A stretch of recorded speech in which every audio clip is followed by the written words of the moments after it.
আরো বলতে পারতাম, কিন্তু আমি জানি এক সময় আপনি কঠোর মানুষ, আমার মাইকটা বন্ধ করে দেবেন, সময় আর নষ্ট করতে চাই না। স্বাধীনতার পরে বা এনসিপির নেতা তার কত হয়েছিল, তাদেরকে বয়স কম হলেও শ্রদ্ধা করি, এই কারণে করি তারা সাহসী সন্তান, এই যুগের চাহিদা। একটি কথা মনে করবেন, 14 নেতৃবৃন্দ স্বাধীনতার পরে একটু মেধাবী শ্রেণী এসেছিল, তারা গঠন করেছিল জাসদ। এই বাড়াবাড়ি করতে গিয়ে দেশ গেছে, জাতি গেছে, তারাও গেছে।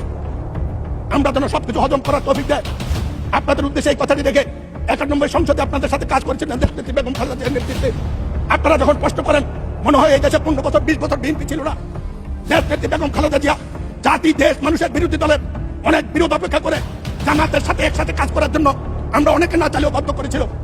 আপনাদের নেতা অধ্যাপক, আপনাদের নেতা মাওলানা গোলাম সাহেব মরহুম, আমি বলতে চাই, তিনি এই সংসদে একটি কথা বলেছিলেন, যার জন্য সিন্নি খাইলা মোল্লা ছিল না।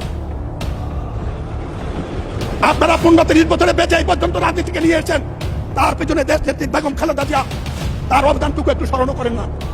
মনে করেন বিএনপি আপনাদের প্রতিপক্ষ, যেমন জাসদ একসময় মনে করতে আওয়ামী লীগ প্রতিপক্ষ, তাতে ইতিহাস দেশ কোথায় গিয়েছে এটা বিবেচনা করার মতো বুদ্ধিবিদ্যা আপনাদের সবার আছে। আমি শুধু বলবো, কয়বার জাতি সমক দেবে, আল্লাহ জাতিকে কয়বার সময় দেবে, আল্লাহ দিয়েও দেখেন, নিয়েও দেখেন, কথাটা মনে রাখবেন। আচ্ছা, আরেক মিনিট বলেন, এক মিনিট বলেন। বলেন না কথা, আপনি বললে আমি বসে যাবো। এক মিনিট কনক্লুড করে দেন। আমার বক্তৃতা এখনো শুরু করিনি, আমার বক্তৃতা এতক্ষণ শুরু করিনি। আমি আর কোনোদিন বলবো না আমার সবটা সময় আজকে দেন। এখন নামাজের সময় হয়ে গেছে, আজান পড়েছে। আমি আমার ফিগার, আপনি ইতিমধ্যে ভালো বলেছেন। না আমার কথা শুরুই তো করিনি, আমি বলবো ভালো।